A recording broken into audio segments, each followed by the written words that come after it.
With none other than Matt from Hyundai Electrical, former Ryan Gosling stuntman. Have a look at him, he's a dead ringer.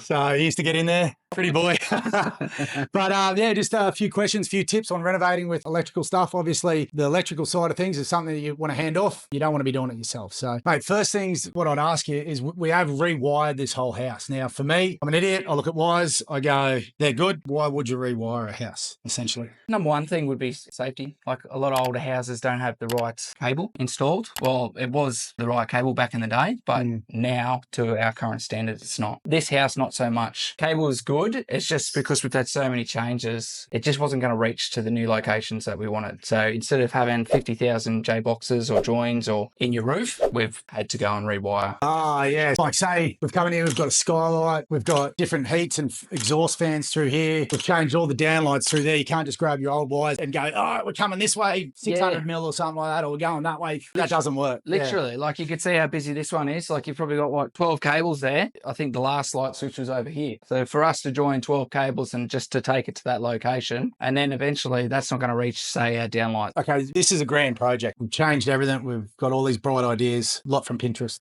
Yeah. So if you're doing like a small renovation at home, would that be a key then? Like try not to change too much, just like change your fittings or something like that. Would that work, or does it depend on how old the house is? Like say we kept everything where it was, but we just wanted new downlights or something. We could move a little bit. That is definitely a way to save money. Yeah, 100%. Like you could see you had downlights installed here. If you weren't changing so many structures or rooms, then essentially we could have just upgraded them to LED. Yeah, that's one. So when we're designing or something like that, if you are on a budget or you got a little home renovation, that's something that you take into account. You go, okay, this is where everything currently is.